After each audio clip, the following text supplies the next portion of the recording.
दर्शकों, हम आज बात करेंगे रुद्राक्षों को लेकर। मैं कई रुद्राक्ष आपको यहाँ पर दिखाऊंगा, उनकी पहचान, उनके तरीके, कैसे क्या, कौन सा पहनना चाहिए, कुछ इसको लेकर भी मैं यहाँ पर चर्चा करूंगा। हमारे कुछ अध्यात्म और ज्योतिष के जो दर्शक हैं, उनका कई बार ये प्रश्न होता है कि गुरुजी आप जो माला पहनते हैं रुद्राक्ष की, वो कौन सा रुद्राक्ष है। मैं आपको बता दूं, ये रुद्राक्ष कोई बहुत हटके नहीं है, बहुत अलग नहीं है, और बहुत हटके और बहुत अलग भी है, स्पेशल भी है।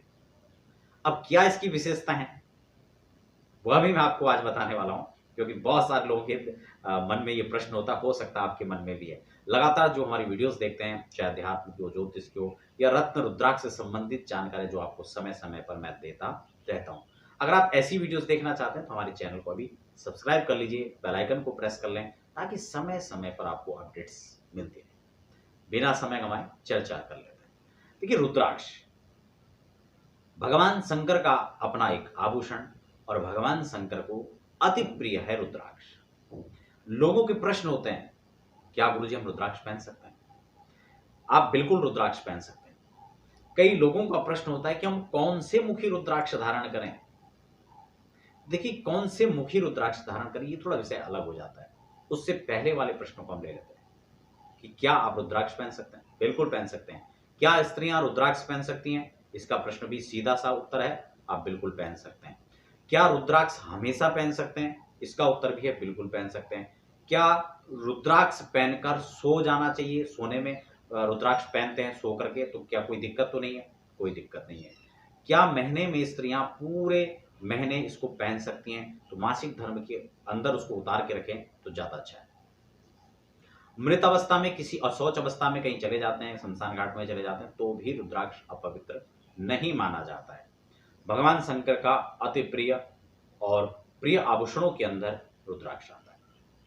अब अलग अलग अलग मुख इनके होते हैं, और अगर हम जन्म कुंडली परामर्श के साथ रुद्राक्ष को पहनते हैं, तो निश्चित रूप से अलग अलग राशियों के हिसाब से वह रुद्राक्ष धारण किए जा सकते हैं। अगर हम किसी पर्टिकुलर किसी ग्रहों के प्रकोप के लिए हम रुद्राक्ष पहन रहे हैं, तो भी उनका इस तरह से विचार किया जा सकता है। लेकिन सामान्यतः मैं आपको एक बहुत अच्छी और एक विशेष बात आपको बता दूं कि कोई भी रुद्राक्ष आप पहने, वह रुद्राक्ष है, और इस भाव से पहने तो भी रुद्राक्ष पहने का संपूर्ण फल आपको प्राप्त होगा। विशेष विशेष कामनाओं के लिए अगर आप चाहें तो आप मुझे कमेंट बॉक्स में लिख सकते हैं। मैं आपको आगे आने वाले समय के अंदर अलग अलग राशियों के हिसाब से और अलग अलग कार्यों के हिसाब से अलग अलग इच्छित फल की प्राप्ति के लिए रुद्राक्ष कौन सा धारण करें, उसको लेकर भी सविस्तार चर्चा करूंगा। लेकिन आज हम कुछ रुद्राक्षों के बारे में बात करते हैं, लेकिन उससे पहले मैं अपने इस माला के विषय में बता दूं, क्योंकि बहुत सारे दर्शक इसको जानना चाह रहे हैं।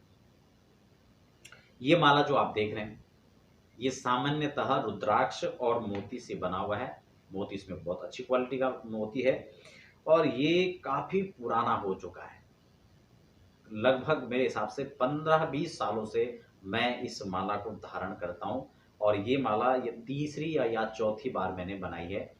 तो ये बहुत स्पेशल खास माला है, मुझे बहुत प्रिय है। इसमें ये रुद्राक्ष जो लगा हुआ है वो 5 मुखी रुद्राक्ष है। अमूमन ये माला खूब मिलती है, बड़े अच्छी मात्रा में मिलती है, कोई दिक्कत नहीं है। आपको पहचान है, आप कहीं भी इसे खरीद सकते हैं, बहुत आराम से मिल जाता है। मोती इसमें मैंने अपने हिसाब से लगा रखा है, ठीक है। एक चीज और भी है, कुछ लोग, कई लोग कहते हैं कि क्या 108 ही पहनना चाहिए। देखो, आप पहन रहे हैं इसे, ये भगवान शंकर का एक आभूषण है, उनको प्रिय है, इसलिए आप आराम से, कोई दिक्कत नहीं है। 108 की ना भी पहने तो चलेगा, 110 की पहने, 115 की पहने और ऊपर पहने, नो प्रॉब्लम। कम भी हो तो भी चलेगा। लेकिन लेकिन लेकिन लेकिन अगर आप जप करते हैं तो फिर 108 ही होना चाहिए, ये भी ध्यान आप रखें। बीच में कोई माला खंडित भी हो जाती है, पहना हुआ है तो पहनने में कोई दिक्कत नहीं, आप आराम से पहन सकते हैं, ठीक है। 2 प्रश्नों का उत्तर हो चुका है। तो ये सामान्यतः रुद्राक्ष है, इसके साथ मोती जड़ा हुआ है। अब ये जो रुद्राक्ष बड़ा वाला है, लोग शायद इसी को लेकर शायद जानना चाहते हैं, हो सकता है आप भी। तो ये रुद्राक्ष 9 मुखी रुद्राक्ष है, काफी बड़ा रुद्राक्ष है। मैं और भी कुछ इस प्रकार के रुद्राक्ष आपको दिखाने वाला हूं। कई रुद्राक्ष मैं यहाँ पर बताने वाला हूँ, उनकी महिमा और उसकी खास बातों पहलों पर मैं चर्चा करने वाला हूँ। कैसे रुद्राक्ष की पहचान करें उसको भी हम टच करते चलेंगे। तो ये रुद्राक्ष है 3 मुखी, ये हो गया 9 मुखी, और ये रुद्राक्ष है 4 मुखी। ठीक है।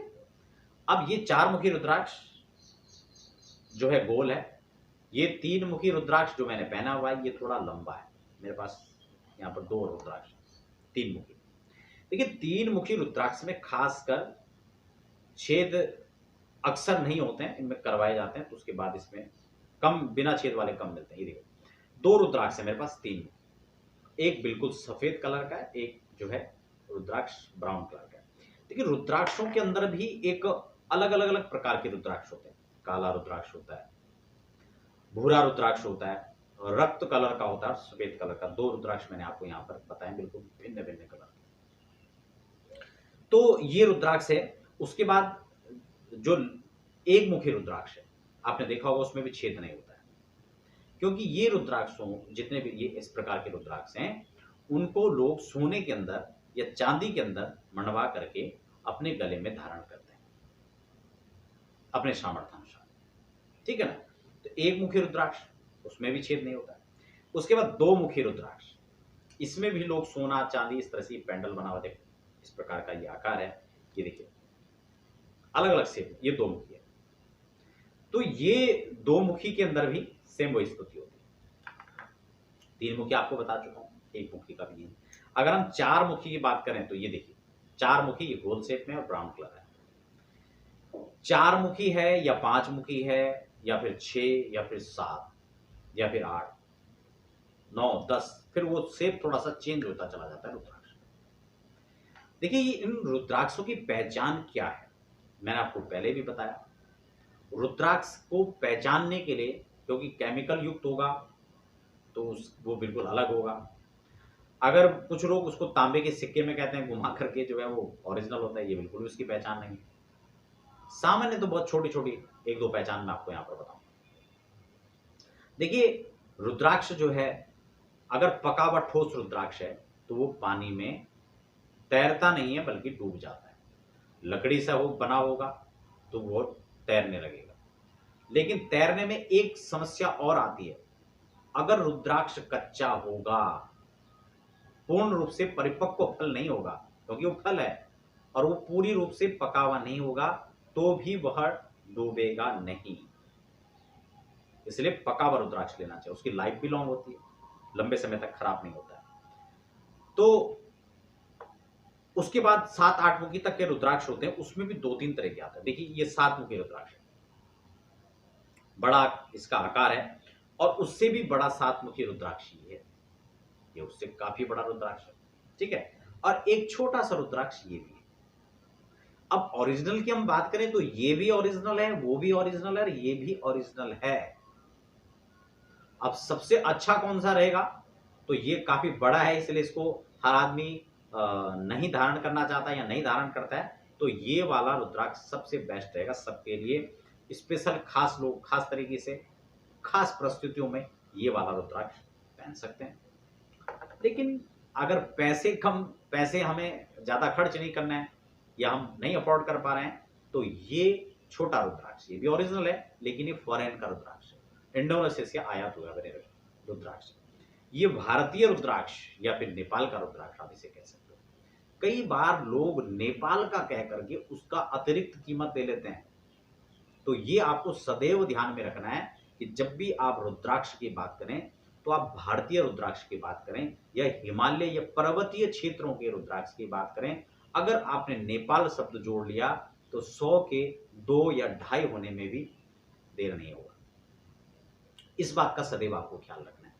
पहचान की जब हम बात करें तो मैंने आपको क्या कहा, परिपक्व फल होगा तो डूब जाएगा। बहुत नजदीक से मैं आपको ये रुद्राक्ष दिखा रहा हूं, इसमें कुछ रेसे नजर आ रहे होंगे, बहुत ध्यान से आप देखेंगे तो ये ही रेसा इसकी पहचान है। इसमें ओरिजिनल बिल्कुल लग रहा है कि कुछ छिलका इसमें है, कुछ रेसा है। इसको कुरेद कर देखेंगे तो वह भी एक छिलका हुआ हो, तो यह भी इसकी एक पहचान। अगर केमिकल से युक्त होगा तो वह ऐसा नहीं होगा, क्योंकि डूबने में केमिकल वाला डूब सकता है, क्योंकि हैवी केमिकल का प्रयोग होगा तो अब सबको पता है कि रुद्राक्ष की एक पहचान ये भी है, तो वो भी डूब सकता है। लेकिन ये रेशा उसके अंदर नहीं आ सकता है, केमिकल युक्त होगा। रेशा आ सकता है लकड़ी वाले में और लकड़ी फिर तैरेगी। तो ये 2-3 पहचान आपको बहुत सटीक और अच्छे मैंने आपको बता दिए, आप तुरंत रुद्राक्ष की पहचान कर सकते हो। तो आशा करता हूँ इस वीडियो के अंदर जो रुद्राक्ष से जुड़ी हुई कुछ भ्रांतियाँ थी, उसके बारे में आप समझ पाए होंगे। फिर भी आप रुद्राक्ष के बारे में जानकारी लेना चाहते हैं या उसे खरीदना चाहते हैं और आप नहीं समझ में आ रहा है, तो आप हमारे संस्थान के नंबर में संपर्क कर सकते हैं। तो आपको घर बैठे उपलब्ध कराने का भी प्रयास किया जाएगा। दर्शकों, आप बने रहें और ऐसे ही तमाम वीडियोस को देखने के लिए अभी तक भी आप चैनल को सब्सक्राइब नहीं किया है, तो आप चैनल को सब्सक्राइब जरूर करें और भी लोगों के साथ में वीडियोस को शेयर करें, ताकि ये खास जानकारियां उनको भी प्राप्त हो सके। हस्तलिखित जन्म पत्री आप बनाना चाहते हैं, घर बैठे ज्योतिषीय परामर्श लेना चाहते हैं, किसी भी विषय में, अपने कैरियर के विषय में, हेल्थ के विषय में, मैरिज के विषय में आप कंसल्ट करना चाहते हैं, व्यक्तिगत मेरे से आप अपने घर का वास्तु विजिट करवाना चाहते हैं, अपने वास्तु की जानकारी लेना चाहते हैं, या ऑन कॉल भी आप अपने घर के वास्तु के बारे में आप जानना चाहते हैं, किसी खास मुहूर्त को खास रूप से, विशेष रूप से आप मुहूर्त की जानकारी चाहते हैं, तो आप हमारे संस्थान के जो नंबर हैं उन पर आप संपर्क कर सकते हैं, व्हाट्सएप पर समय ले सकते हैं, या फिर आप हमारी वेबसाइट पर लॉगिन कर सकते हैं अतिरिक्त जानकारी। आप बने रहें और हमें दीजिए इजाजत। धन्यवाद।